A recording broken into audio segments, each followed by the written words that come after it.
Put a finger down if at the ripe age of 12 years old, you and your friends saw a grown man's on Omegle while at a group sleepover. If you were a preteen with unfettered internet access during the webcam renaissance, then hearing names like Omegle, chatroulette, and oovoo are likely to give you war flashbacks. We were hormonal, unsupervised, and dangerously tech savvy.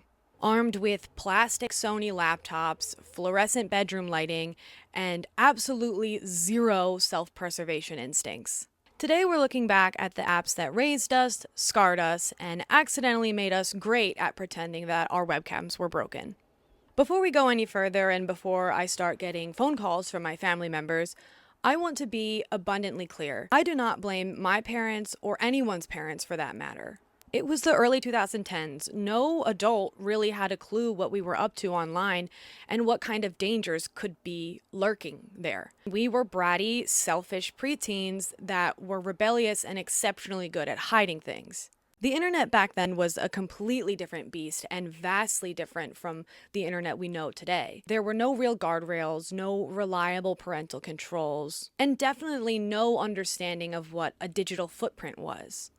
Okay, moving on. Omegle and chatroulette, let's put them in their own class because they are essentially the same thing. These were two very similar sites that launched around the same time and had very similar features. And they were both all the rage when I was in early middle school to early high school. Both were free, web-based online chat services that allowed users to socialize with other users from around the world, notably without the need to make an account.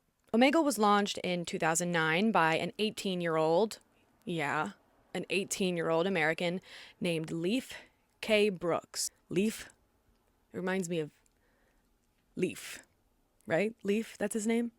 You could be matched with an old man or somebody your age as a middle schooler or possibly even a celebrity, which was what me and my friends during our sleepovers were secretly hoping for every time we opened the website. We'd be hoping that we'd match with Justin Bieber or One Direction, and we'd somehow convince them to fall in love with a 12-year-old from New Jersey. The site didn't start to censor profanity until around 2013, which was when I started high school, so I was using the completely unfiltered version of Omegle when I was freshly 12 years old.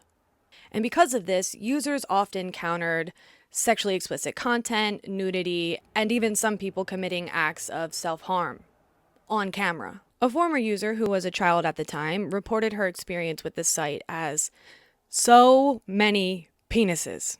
In fact, there was even an episode of South Park that came out during this time that parodied this exact concept called You Have Zero Friends. New friends is easier today than ever before. We just set ourselves up on webcam, and then the computer will randomly put us with one of the 50,000 people online also doing chat roulette. Just connect. Ah, that's some dude jacking off! Oh, yeah, you get those sometimes. We'll just click to the next person. There we go. Hello? That's just a guy's penis, too! Okay, let's just try this one. Dude, I don't want to see a bunch of guys' penises! Hold on, Kyle! This is seriously an amazing gathering place where people from all over the world can share their thoughts and ideas. Okay, that's a dude jacking off, but... Okay, dude jacking off. Penis. Penis. Penis, penis, penis. Ah, here's a guy! Hey, dude, how's it going? Hey. This is my friend Kyle. He's looking for some new friends. Oh, yeah? Oh, he's taking out his penis. Okay, next guy. One of the problems with these sites is that they were marketed as a, quote, great way to meet new friends, which is quite literally plastered all over Omegle's homepage. The tagline notably glosses over the fact that it ultimately is a sexualized and unmonitored environment that includes a significant number of child sex offenders. At the time of its rise to popularity, journalist Jason Taz commented on the fact that it would be likely abused by sex offenders. Quoted in the New York Times, he said, "The first person I connected with said, 'Let's have cybersex right now.' The second was a 14-year-old kid from London. It's not hard to see how this is going to be a problem." And mind you, this New York Times article was before the video chat feature was added. So you can only imagine the doors that unlocks for predators. And despite these published warnings by a number of outlets, Omegle proceeded to add the video chat feature in 2010. This was when I was 12 years old, and this was when I became acquainted with the website. It's such a known phenomenon that this website has a lot of sexually explicit content that even a decade later in 2020, a study was conducted on the site's misuse. The study documented anonymous Omegle users acknowledging that they had used the site to watch child sexual abuse material and solicit children for online sexual abuse. That same year, a formal investigation led by multiple UN reporters stated that their investigation team was connected through Omegle with children engaged in sexual acts, including, quote, young prepubescent boys masturbating live on the video chat. When I read this, when I was researching for the video, I wasn't even shocked because I specifically remember boys in my middle school who would brag about doing this. Again, not to paint a bad picture for you, but prepubescent boys bragging about exposing themselves on these websites alone in their rooms at home for fun. They thought it was a game. They thought it was a fun, cool, common thing. In addition to the high likelihood that you would find sexually explicit content when you logged onto these websites, there was another inherent contradiction at the heart of these platforms. Omegle and chatroulette were saturated with pornographic advertisements. The moment a user entered a video or text chat, they were met with a barrage of explicit webcam promotions, gay cams, girl cams, and countless others. Ads like her, fuck her, and links to adult sites. It's a jarring reminder that despite the facade of innocent fun, these sites weren't designed with safety or sincerity in mind. Again, an 18-year-old started Omegle. 18 years old. What more can you expect from an 18-year-old? That's a child. That's a teenager. I don't expect shit from an 18-year-old boy. I don't. And to be clear, that's not excusing all of the harmful behaviors that he allowed to go on his site. In fact, I believe he did go to court for a lot of different things related to this, but I'm not going to get too much into that. I look back on this time in my life and my experiences with these websites with very complicated emotions, understandably. Back then, I loved it. I loved it. It was one of those rare preteen highs that you can only get from doing something that you know could get you in trouble, something thrilling, something secretive, something adult. We'd play games with strangers. We'd pretend we could understand German or Spanish. We'd even pretend we could speak those languages, which obviously we couldn't. We'd dare and perform dares. We'd put our folded elbows up to the screen and make it look like a butt and we thought we were tricking people into thinking it was a butt. We'd do anything to keep our chatter from hitting the next chatter button. When I mean by the elbow up to the camera, I mean one of these. Like where it looks like, I don't even know if you can see it. We put it up to here. You put it up to here and it looks like a butt. That's about as close to nudity as we got, which I'm so glad that none of us ever did that. And anytime a grown adult man's anatomy would appear on screen, we'd shriek with hysterical laughter like it was the funniest joke we had ever heard or seen. We'd push the boundaries because there were no adults around. Except, of course, the one that shouldn't have been engaging with us in the first place and shouldn't have been naked. We'd laugh, we'd taunt, we'd shapeshift into whatever versions of ourselves the moment called for. Older or younger, braver or sillier. We loved playing this game. It was a sort of dress up and play acting that I don't think we would have been able to have experience with in any other way. And again, I want to make it abundantly clear that I am not advocating for children engaging in any sort of sexual activity. And I also don't think that I should have been exposed to this stuff, but I don't blame any of the parents. They couldn't have known. We'd scream, ew, as loud as we could, and then slam the next chatter button. We loved the thrill of making these older men feel like fucking creeps, which we didn't even realize what we were doing at the time. We didn't even realize that we were shaming them because what they were doing was wrong. We just thought it was funny to shame someone who was naked. We felt so triumphant in our childish rebellion. And of course, on the other hand, the adult part of me can't help but categorize this. In any other context, in any other time, I would call this exactly what it is. Sexual misconduct, a perversion, indecent exposure, exploitation of minors and exploitation of what the site's intention was. Because at the end of the day, whether we enjoyed it at the time or not, and whether I look back on those times fondly, we were minors. And we were engaging in activities that were completely inappropriate for us and are completely inappropriate now as an adult.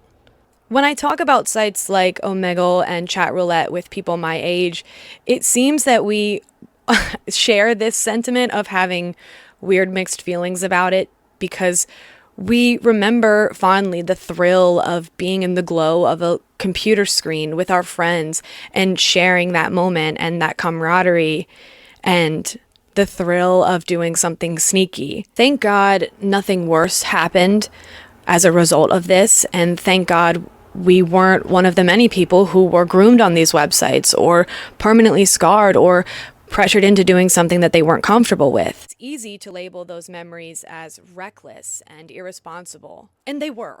They absolutely were. But they were also formative. Just like everything good and bad as you grow up becomes formative. They taught us how to navigate digital spaces, how to assert boundaries, and how to find ourselves in a world that was suddenly watching. We didn't log on to be exploited or to be rebellious. We logged on to connect, to explore, and to play. And in doing so, we unknowingly rehearsed the dynamics that would come to define our adult internet lives. Performance, voyeurism, and the illusion of intimacy. We didn't realize it then, but we were watching the internet grow up alongside us. The world got safer, smarter, and more filtered, and we did too. But part of me still misses that blurry, unfiltered chaos. Not the nudity and the sexual exploitation of it, but just the element of surprise and unknowing. I don't think we really have that anymore.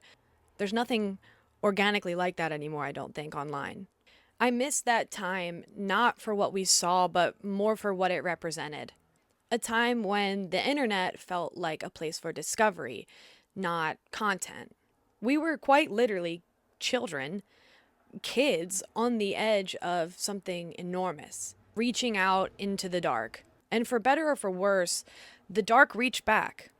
And of course, at the sake of not being so bleak, not all video chats at that time were so chaotic and sexual in nature. Enter oovoo, the preteen safe haven of group calls and middle school melodrama. My oovoo era actually started before Omegle. Oovoo was my shit. That's my shit right there. Iced caramel latte, that's my shit right there. That's my shit right there. Or iced caramel latte. This was around 6th grade. I didn't have my own laptop yet, but we did have one family desktop that was conveniently located in the kitchen. I used birthday money to buy this like really bulky circle like clip-on webcam, but I didn't realize it didn't have a microphone. And of course my desktop computer, being as old as it was, didn't have a microphone. So whenever I would oovoo chat with my friends, I'd have to like type in the chat box what I wanted to say. I could hear them, but they couldn't hear me. I also look back on oovoo very fondly.